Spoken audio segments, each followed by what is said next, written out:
Welcome to Unity of Charlotte on this special day. It's so good to have each and every one of you here. We say welcome to Unity of Charlotte, where our mission is to nurture a deep and mature experience of God through the practice of unity principles.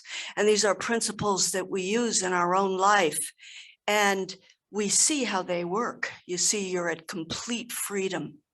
But we love our unity principles because they guide us in our life, and they're a very good guide to lead a very full life. And so, simply put, we are here to love, grow, and serve. And I'm Reverend Pat Dre, and I am delighted to be here at the special service, and so glad that you're here joining us in the sanctuary. All you fabulous people, let's hear it again for all of you. Yes, yay. And those of you that are joining us on Zoom, and also those that are joining us on YouTube. So please join with me in our statement of oneness, and then that will lead us into our opening prayer. There is one presence and one power in my life and the universe, God, good, omnipotent. And today's daily word is loving, and what a good word it is. I am a loving, caring presence, and so relax in your seat and take in this message. Just as the sun shines on everyone and everything, I am a loving presence to everyone I meet. My kind words and welcoming smile and compassionate actions all spring from the love that is a part of my divine identity. Being a loving presence draws me closer to God and to all people. I want to share the love that I have known throughout the seasons of my life, at heights of triumph and joy, and the depths of loss and suffering. God is love, and so am I. No matter who I meet or what they are going through, I am loving. I bring support, kindness, solace, comfort, and I share them lavishly without thought of reciprocity. I am the hands and heart of God in the world.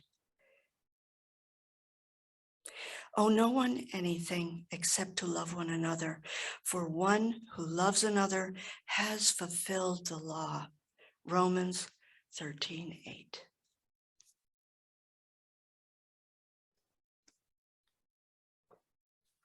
It's a joy to be here today. And in short order, you'll be meeting our minister candidates, which is part of why today is so special for us. And I'm reminded especially, last evening, the Board of Trustees had the opportunity to have dinner with our candidates. And one of the important principles of unity is thoughts create experiences. And everybody in this room, on Zoom and on YouTube, have been part of this picturing of our new ministers. And it's your thoughts, holding that intention, and your prayers through these many months that have brought us forward. It's also your thoughts, your prayers, and your intentions that are bringing us forward to our new location for this church. What a lot of manifestation all at once. Isn't this amazing? So we are grateful for knowing that what we hold in mind, what we say in words, what we hold in our hearts, manifests all in right order and right time.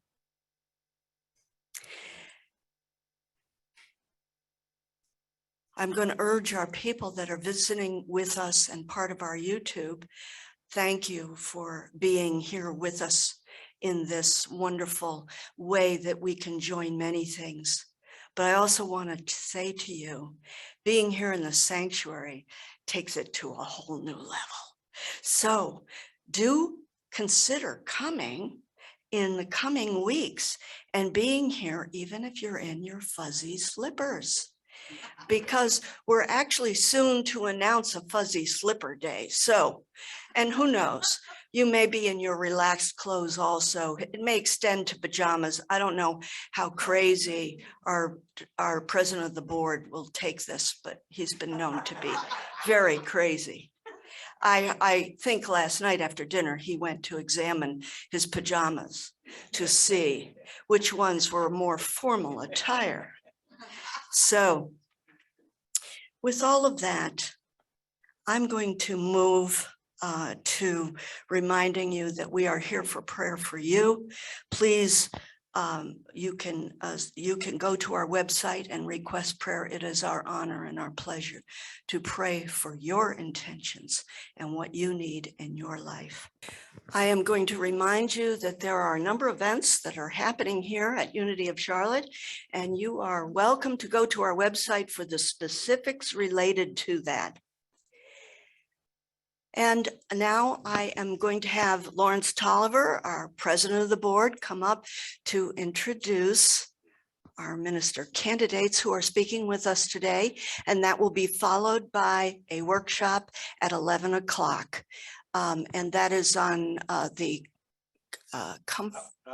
you will, and yes, I thank you. I'll take care of it. All right. We got it.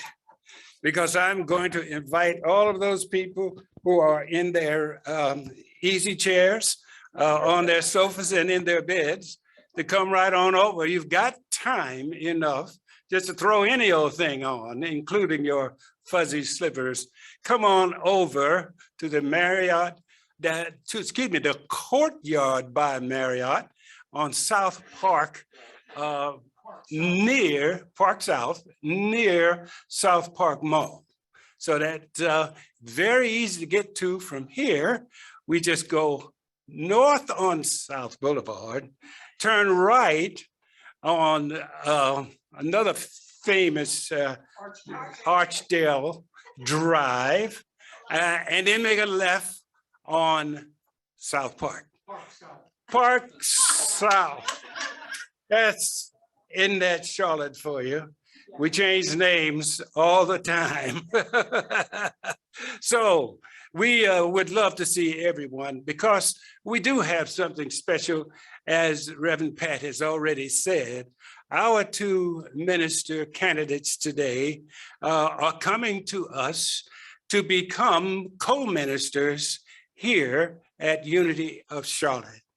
We have a 48-year tradition of transformations, and we're going through transformation now. These two lovely folks wondered if we had ever experienced co-ministers before. And we were able to explain it to them. Barbara Wolf, I believe, is the one that explained to them that we have fond memories of co-ministers when Reverend Nancy and Reverend David occupied our pulpit together for several years. And it was a positive experience all the way around. So we are not afraid of co-ministers, not at all. Let me just tell you that Reverend Jim has a master's degree, a master's of divinity, and that Reverend Lisa is like him, an ordained Unity minister. So they have been vetted. I think you all know what that word means. We have contacted Unity Worldwide Ministries, and they have given their blessings. And the people that were their references also gave their blessings. And you've already seen both of them on separate Sundays in the spring, and they were on Zoom for us. And we've already secured a great deal of feedback about them and how you felt with them bringing you a message. These two great people have actually lived in lots of parts of our country. Both are very familiar with Florida, having lived years in the Jacksonville area. They are familiar with California, having lived years in California. At that time, they did not know each other, but they were in the corporate world at that time.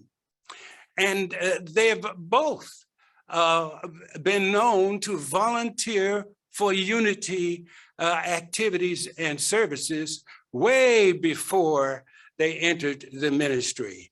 One's got at least 15 years of volunteer service. One's got 25 years of volunteer service. So when people who are mature in the spirit stand up and say, I want to bring this word to more and more people. I want to stand in my faith and say a word to attract others to this teaching. When that maturity says all of that, a lot of thought has gone into it. It's not a mistake. They have sampled other paths of faith and chosen this one. And I think that you will be delighted with their message and with their delivery, both this morning here during our service and during the workshop that we will have. And I want you to know that we have ample food for all. So don't act, how can I say, don't be shy. We have this opportunity to eat together and fellowship together. Take advantage of it. Come right on over, get off the couch, get off the easy chair, get out of the bed and come on over and enjoy our time together. I am so happy to introduce Reverend Lisa and Reverend Jim to bring our message this morning. Yeah. Yeah, it's time. Nothing is going to interrupt you at all. Wow, thank you so much, Lawrence. Good morning. It is so nice to be here. And Reverend Jim and I are both really excited to have this opportunity. We have met with the board. We've talked many times with Lawrence. We're so grateful for Alan and all of his support in getting everything set up for us. And now we have the opportunity to meet you in person. And we're really delighted to be here. So as you know, I'm Reverend Lisa. Reverend Jim. We were asked to do this message together. And this is a bit of a new experience for us. We have shared platform, but usually only one person did the talk, but we took this challenge on. However, just remember you asked 2 Unity ministers to come do a 20-minute talk. I'm just saying, we're going to do our very best. And we're just really delighted to be here. I'd like to start off by asking you to think about a time that you were in a situation, an interaction, an encounter, and you walked away from that encounter feeling maybe some discomfort or sadness, or maybe anger, frustration. And you realized, wow, that really didn't go the way I wished it had. I wished it could have gone differently. I know Reverend Pat shared with you, I think last Sunday or the Sunday before that, her experiences of really finding a way to stay calm and centered as she's driving. We all deal with that, especially when you're in a city where you have a lot of traffic. So that when you get home, you're not tense and anxious, you're still at ease. But I'll share another situation that came up right before we came here. We received Reverend Jim and I an email from one of our members up in central Minnesota, and she shared this. Since watching the hearings last night, this is the hearings on January 6th, I wonder how to have belief that transformation is possible. Now, regardless of how you feel about that event, aren't there times we've all stood in that place, looking out at a situation, either in our personal life or in our world, and said, how do I hold the belief that transformation is possible? But then she shared with me something from the Science of Mind book. And it was all about compassion. Compassion as a way of being. And in one of the quotes, it said, how do we hold people accountable for wrongdoing and yet at the same time remain in touch with their humanity enough to believe in their capacity to be transformed? I would add not just their humanity, but their also their spirituality, that they are fully human and fully divine at the same time, just as we are. And that takes a moment to remember sometimes when the emotions are big and we've been triggered into some situation. And what we're going to talk today is all about compassion and what that means. Because another line in here said, compassion is the highest spiritual quality one can possess because it arises from a consciousness of oneness. Compassion, the kind of compassion we're talking about, is what happens when we reconnect our awareness to that of our source and our own divine nature. And we remember that we are in fact one with everyone else and everything else, including our planet.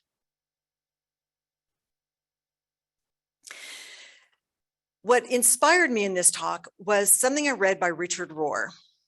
Does anybody know Richard Rohr, Father Richard Rohr? I'm not surprised Pat does. Yes, you do too. If not, someone over there too, great.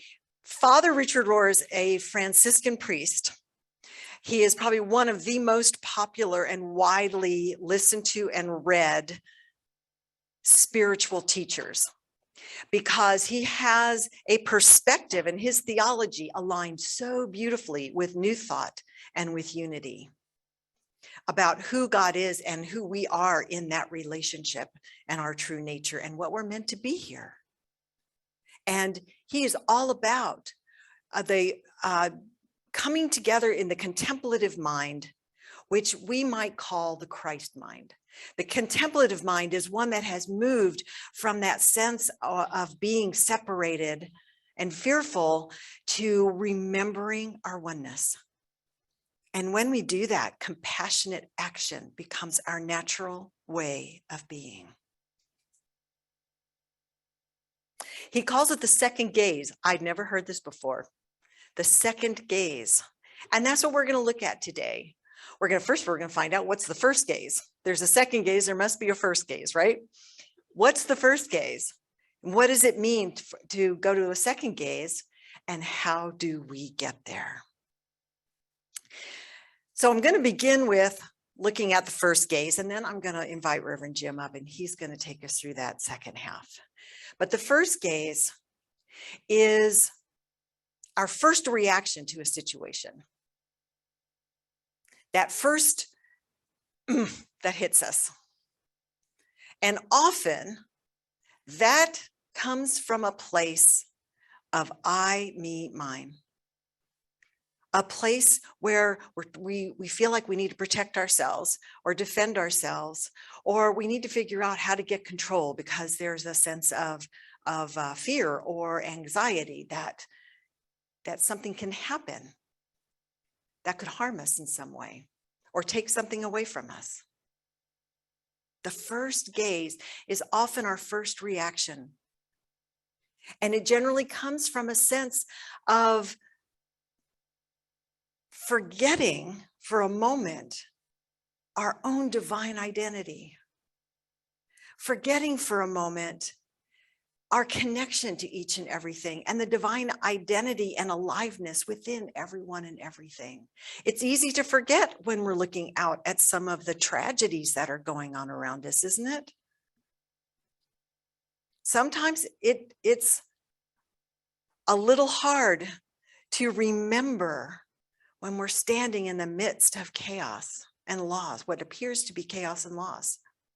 But this is what we're called to do. This is our calling, all of us, is simply to remember once again who we are in God. Because that shift of consciousness is everything. And that's what we mean when we say moving from the first gaze to the second gaze. I don't know if anyone here has been in A Course in Miracles. I studied A Course in Miracles for a long time. I see a few.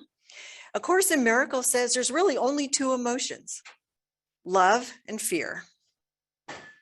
And really what it's saying is there's only two states of mind. One is when we forget who we are as eternal spiritual beings, and we function from a state of believing we're separate and alone, and then we function from a state of fear. That's our state of mind. Love is a shift in consciousness to remembering our divine identity and changing our perspective. A Course in Miracles is all about perspective. Unity is all about perspective because it's our perspective. Our thoughts, as Reverend Pat was sharing earlier, our thoughts filter what we perceive and how we perceive it. And this shift from gaze 1 to gaze 2 is all about changing that perspective.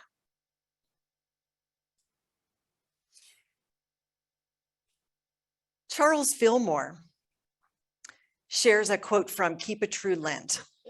And he says in that quote, we do not, Charles Fillmore is our co-founder along with Myrtle at Unity. He says, we do not see persons and things as we think we see them. What we see is our own conception of them. So let's just sit with that for a moment. What we're seeing is our own ideas, our own beliefs, our own thoughts of who and what they are. So the frame of mind, the state of mind we're coming from has everything to do with how we're going to experience that situation. And when we walk away from a situation with that sense of uncomfortableness or frustration,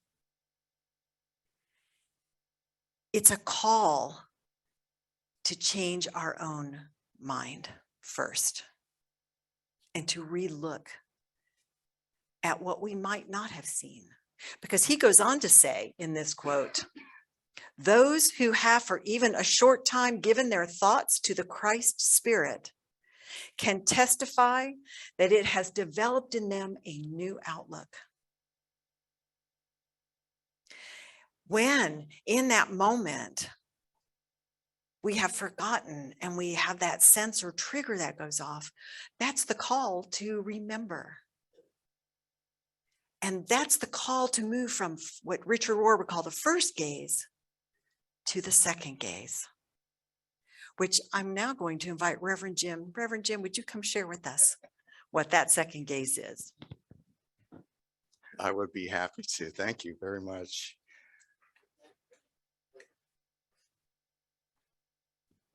So we're talking about that first gaze. We're talking about this moving into the second gaze.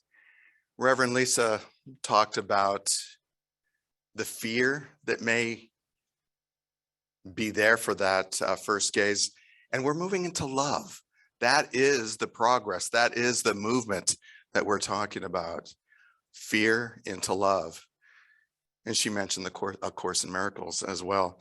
It's that first gaze which talks about judgments, the judgment we have for people or that situation that we're struggling with. It's about defending our ideas, our initial reaction, our ideas, and having to defend that That's still part of that first gaze. And it's part of control as well. Can I control this situation? Can I grab on hard enough to control it and feel good? Well, usually not. So we are talking about moving from that judgment, that defense, that control into that second gaze, which is an openness, an expanse with our heart. It's undefended. And it's present moment. It's in the here and now as well. So first gaze, moving into second gaze, is part of that compassion that we feel for others, our relationships, and the world around us as well. That's where we want to get. We want to get to that compassionate place from the first gaze to the second gaze and into compassion as well. Again, it's the shift from fear to love. It's the shift from I, me, and mine into you and we and ours. That's where we want to get. That's what makes the world a better place. And isn't that what we want? We want to live. We want to affect this world to become a better place. I do personally. I want to make this world a better place. That's how we do. That's how we get there. Author Linda Martella-Whitsett, who is a Unity minister, a Unity author, in her book, Divine Audacity, and I highly recommend the book if you haven't read it, writes about surrender is two distinct actions. So she talks about this in terms of surrendering. And stay with me here as we move through what she calls surrender. She talks about releasing and she talks about yielding. And this is how we get to that compassion. This is how we get to compassion. So she talks about releasing the view of our limited self, releasing that limited and finite operating system that sometimes we live with. And that limited space that we sometimes live is scarcity. It's the opposite of prosperity. So she's saying we release that. We release that and we yield to our spiritual nature. We yield to our divine identity. That's what she's talking about. That giving away that allows wisdom and awareness to flow through us. And we've all felt that. Those times when we felt that awareness in the here and now, in the present moment, and we knew what to do next. And didn't that feel good? That's where we want to be more often as well. So to be clear, this releasing and this yielding that our author is talking about, that Linda Martella-Whitsett is talking about, is not that we're submissive to the event or the thing that's presented itself in front of us. We're not giving up. We're not rolling over. We're not submissive, but it's an allowance of the finite to open up to the infinite. That's what this releasing is. It's an opening up to the infinite that we all are. And I think that's pretty awesome. It is, in fact, a way, it is one of the ways that we connect with each other as well. And this connection is compassion. So releasing, yielding, moving into compassion as well. So with this move from that first gaze, the Richard Rohr talks about the first gaze, moving from that fear into that love, we want to know what well, first of all, let me back up a little bit. Within Unity, we love to say that we're practical. We practice practical Christianity. We've heard that phrase before. And for me, that means give me the steps. I want to be able to practice this on a daily basis. I want to be able to do it, not just know it. It's not just a knowing of a principle. It's actually putting it into practice in my daily life. Tomorrow, on Monday, how do I do this?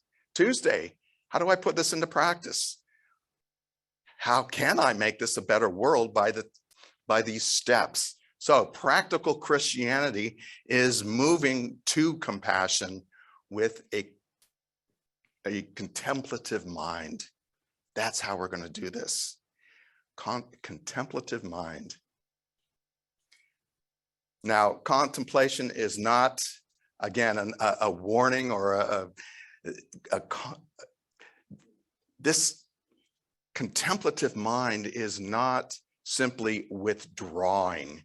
It's not simply moving to a cave as a guru and meditating on your navel. That, you know, it's not removing ourselves. It's actually facing the situation. It's moving into the situation, not avoidance. So that's really important to understand as well. And this practice was outlined also by the 19th century mystic Saint Therese as author, and she's got the greatest. Does anybody know her nickname? She's got the greatest little nickname. Well, she's got the greatest nickname that I like, Little Flower. I just love that. So mystic, 19th century mystic, she would tell us that the practice includes the problem. Not that we're pushing it away. We have to be aware of it. We have to move into it in order to move through it. That prayer itself, and we're going to use that technique of prayer, prayer itself is not avoiding, but precisely dealing with the distraction. It's a distraction from what we know is true, our divine selves. That's what we're after. So 3 steps, we talk about 3 steps. Self-awareness, moving from that first gaze into the second gaze, into a level of openness and love. We have self-awareness. So we have to be aware that this is going on. We have to be aware that we may be feeling stuck in that first gaze. So we have to, that's where we know that we're moving into that second gaze. So self-awareness, we have to know we're stuck in order to move out of that. So that's the first step. And then asking, what do I do in this situation? Asking yourself the question, what do I do? There's some inner work here. There's the awareness, and then there's the question, because when we move into that prayer phase, we're declaring the truth within that affirmative prayer. So what is it that I want from this situation? That's the second step. And then the third step is that we are consciously making a choice. We make that choice, not needing to prove anything to others, but knowing that we're moving into love at that point through compassion. Love is not dependent on that other person agreeing with us either. Love, compassion, connection, interdependence. That's where we want to be with the world around us as well. Interdependence. Reverend Lisa mentioned that we're not separate. That's the mental trap that we sometimes get into. We're not separate. We are interdependent. And as a group here, we come together to support each other through that interdependence as well. And this is a contemplative practice that we do every day. We don't just do it once. We do it over and over and over. That's why it's called a practice.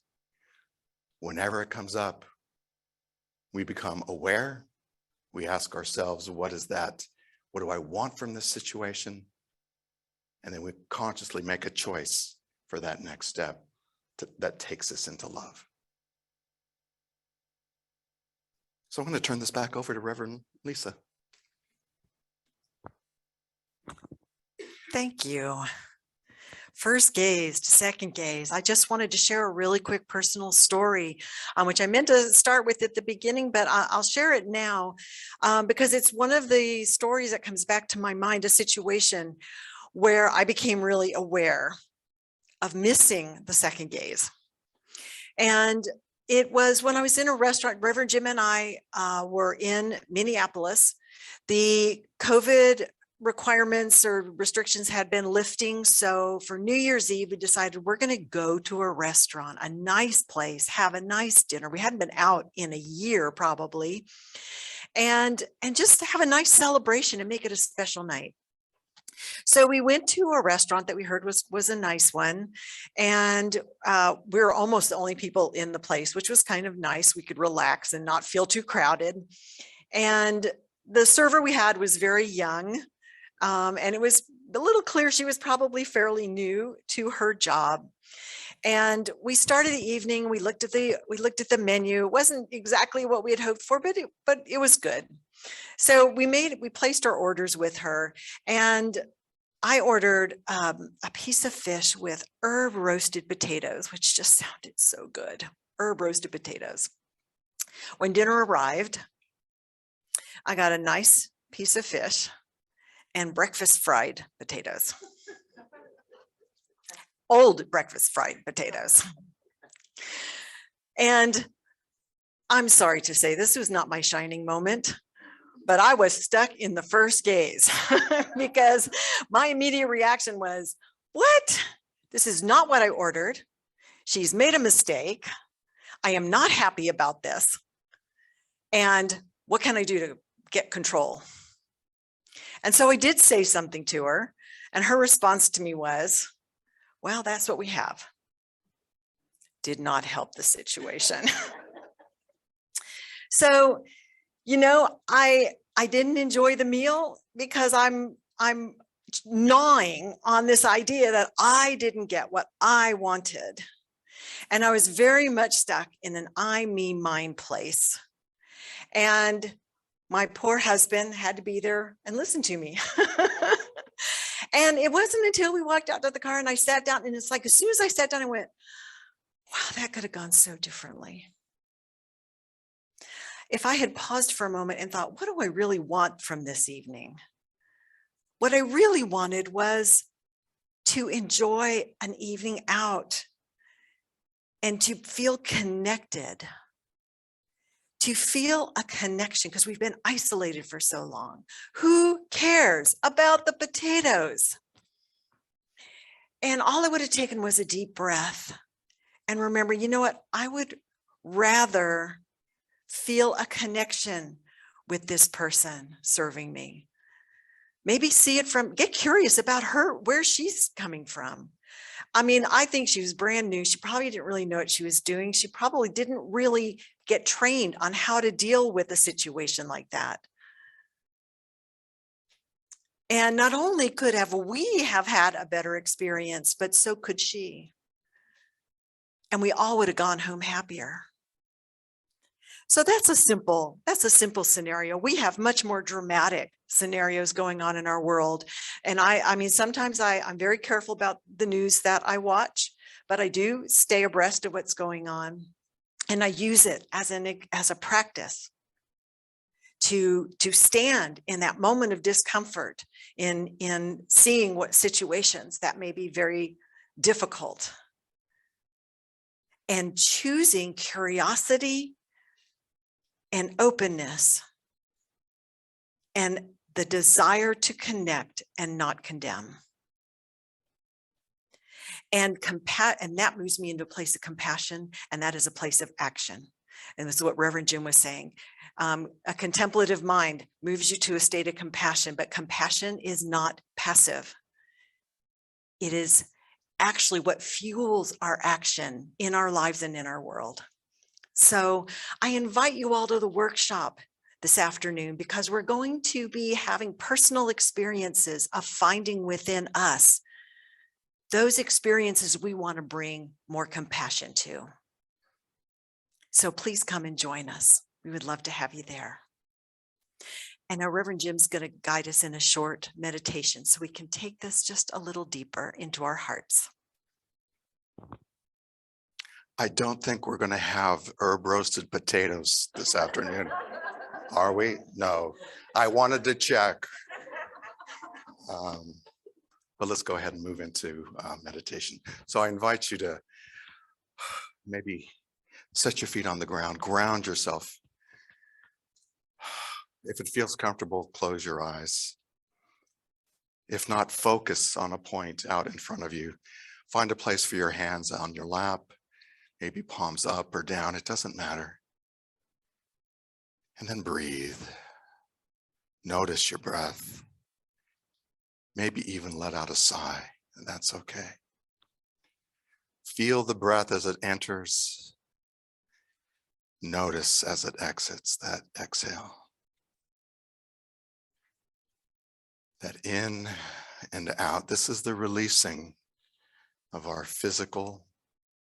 This is the releasing as we move inward into our heart space. We can use that breath to move inward. This is where we know at a deeper level that we are love. And we feel that. We feel that warmth within that heart center. This is where we feel the connection with others.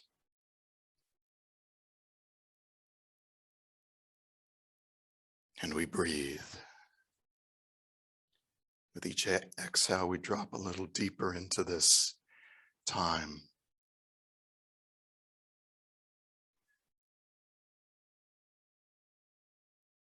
With this breath, we feel the openness as well. That everything, that anything is possible.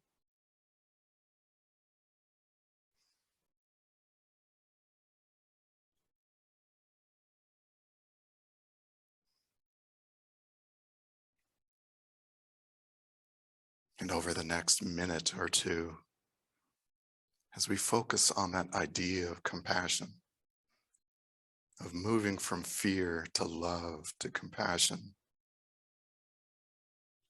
we'll spend a minute or two in silence.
And as we begin to become aware of the room around us once again, we may be taking in that deeper breath. When it feels right, you can open your eyes, come back into the room, feeling the connection, knowing at a deep level that we are never separate. We are never alone. We have never been apart from that divine presence. And we're thankful for that knowledge. Namaste.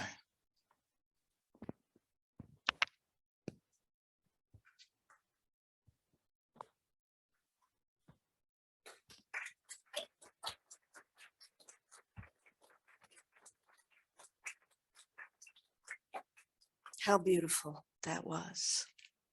How amazing that was. What a powerful message. So grateful to have you here. Well, now is the time that we get to experience the dynamic flow of energy here in the Unity community, because it's our offertory time. I think about the offertory in a whole new way now because of the message of being able to put into practice these profound principles and to use the contemplative mind to realize what it means to be here together and to circulate energy and to know that we belong to something very big and very great. And so at this point in time, we have a chance to practice in the area of circulation with our hearts open wide and with the compassion that we have been reminded resides within. So join with me in saying our prosperity blessing. Joyously, I give this gift, knowing the divine presence blesses and multiplies all that I am, all that I have, all that I give. The light of God surrounds us. The love of God enfolds us. The power of God protects us. The presence of God watches over us. Wherever we are, God is, and all is well.